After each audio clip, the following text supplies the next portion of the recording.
Dear Stan, I write this to you with a very heavy heart, shocked and saddened, upset and angry. This letter to you is perhaps to ease the angst which is in me this moment. I really do not know what to say and how to say it, how to express myself. But I'm sure that what I write, what I say, is also the sentiments, the emotions of many from all over. Jesuit companions, colleagues, collaborators, alumni, well wishers, and friends who knew you so well, and particularly the Adivasis and other subalterns whom you love so much and for whom you gave your life for.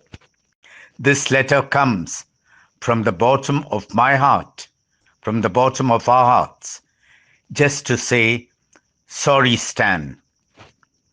On 9th August 2025, St. Xavier's College, Mumbai, to their Department of Interreligious Studies, was scheduled to hold the annual Stan Swami Memorial Lecture.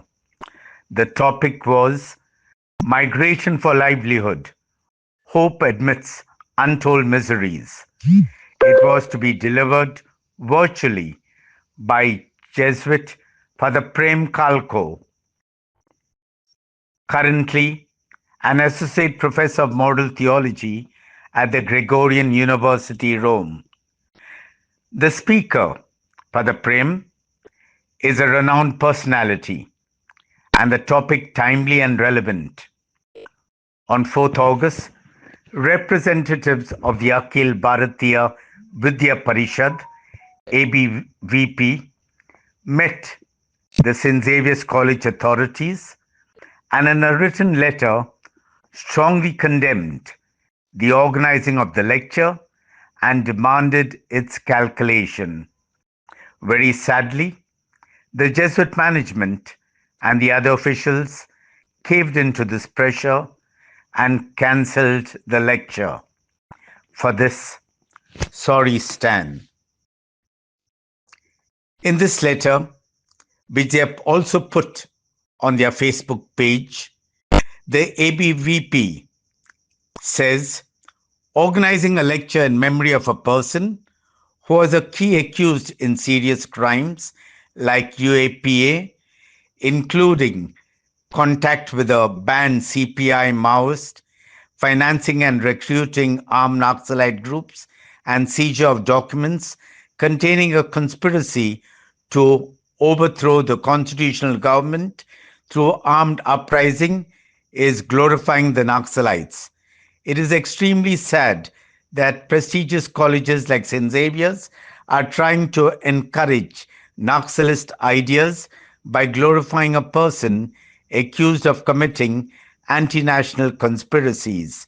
We demand that the principal cancel this lecture immediately. Quote closed. All this, we all know, is patently false. It's fabricated. It is untrue. And it has even been proved that the so-called incriminating documents were planted in your computer. Besides, for an alleged crime, the law very clearly stipulates that one is innocent till proved guilty. That you are innocent is without doubt. Judge after judge have rescued themselves from your case for the simple reason is that they will have to declare you innocent. For the falsehood and slander, you are still subject to, I say, we say, sorry, Stan. Stan, you're aware that St. Xavier's College, Bombay, is my alma mater. I spent cherished years as a Xavierite from 1968 to 1972. 1969 was our centenary year. At that time, we had Jesuits who were stalwarts, staff who were excellent, and a wonderful student body. It was indeed a joy to be a Xavierite. It was at that time I first met you in a social analysis program. And ever since, dear Stan, you have been to me a hero, mentor, and guide. In 1974, after entering the Society of Jesus, together with my companions, we readily accept what GC32, which began in 75 onwards, gave us, that faith justice mandate under the leadership of Father Pedro Arupe, our Superior General. Over the years, I learned that your heroes were Dom Helder Camara, Paulo Freire, Ivan Illich, and even Arupe himself. Your knowledge on their writings and works rubbed off on many like me. As a good friend of yours, as an XXC alumnus, and as a Jesuit, I feel duty bound to say to you today, I am sorry, Stan. Ever since the news broke out of the cancellation of the memorial lecture, I've been literally besieged with calls and comments in the many groups I belong to. On, on social media, there are innumerable comments against the Jesuits and particularly against XXC. Some of these comments are even very offensive. From across the board, people, including several alumni and Jesuits, are feeling angry and let down. They say that St. Xavier's College has failed to see the big picture. Cancelling the lecture means giving in to the anti national and anti constitutional fascist forces. Acquiescing with these forces means that they are emboldened and will continue to call the shots. It means negating the academic freedom, which is the essence of every institution of higher learning. It means that the constitutional guarantee of freedom of speech and expression is not important. In the past, when there were such threats, we are aware that St. Xavier's College, Mumbai, called in the police and continued with the program. Today, the 10th of August, the midday newspaper from Bombay reports, we are surprised that the college has shown cowardice and yielded to pressure tactics. We teach our students about the values of justice, democracy, and peace. But when it comes to taking a stand, we bow down to the pressure, even when Stan has not been proven guilty. This has been the general pulse of St. Xavier's alumni and the community, said a source from St. Xavier's College Society, the newspaper reports. For all this, dear Stan, I say, sorry, Stan. On 1st July, just a little over a month ago, our Superior General, Father Arturo Souza, delivered a path-breaking inaugural address to the Assembly of International Associations of Jesuit Universities, AIGU, gathered in Colombia, South America. Among the many things he said in his wonderful speech, he said, at the 2018 AIGU Assembly in Bilbao, I also recalled how Ignacio Curia, a Jesuit, one of the martyrs of the USCA El Salvador, strongly insisted on understanding the university as a project of social transformation. Trying to explain the meaning of these words, I said, it is the university that moves towards the margins of human history where it encounters those who are discarded by the dominant structures and powers. It is a university that opens its doors and windows to the margins of society. When with them comes a new breath of life that makes efforts for social transformation a source of life and fulfillment. Close the quote.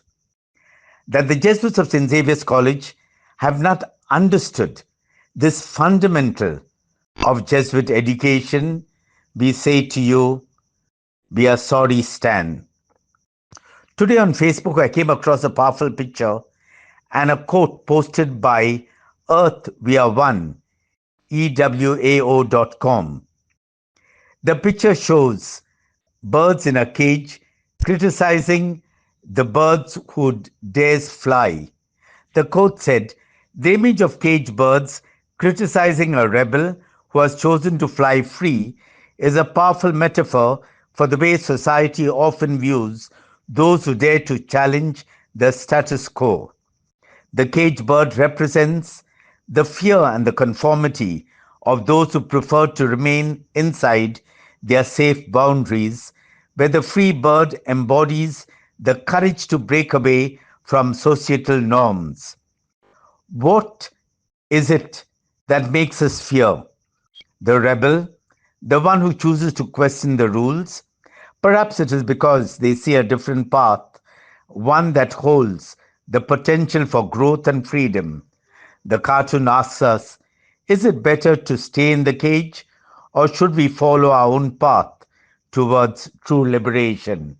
Close the quote.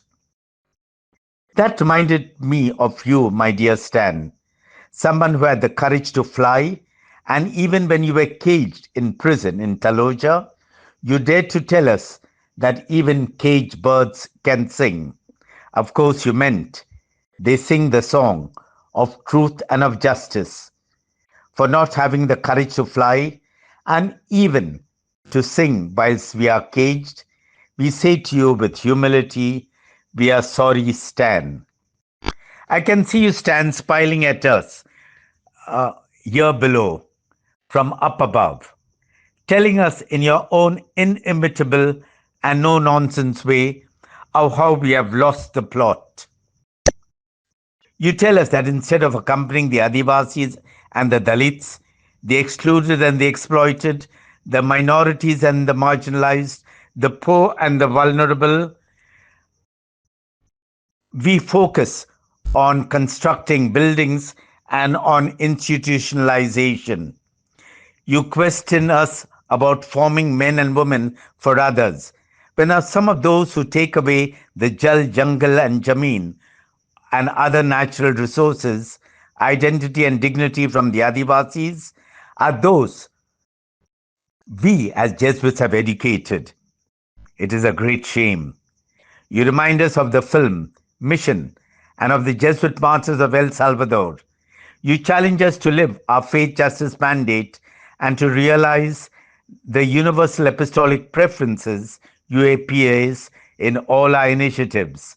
Above all, you tell us that mere tokenism and cosmetic activities will in no way help us to truly walk the talk. Yes, Stan, we have betrayed you, your vision, and your mission. Perhaps this act by XXC, St. Xavier's College, Mumbai, may even hopefully help us to examine ourselves much more and honestly. Till then, we all say, in deep contrition, we are sorry, Stan. Forgive us, dear Stan, and intercede for us from your eternal abode. Your brother, Cedric Prakash, SJ. God bless you, and you bless us from above. Like, share, and subscribe.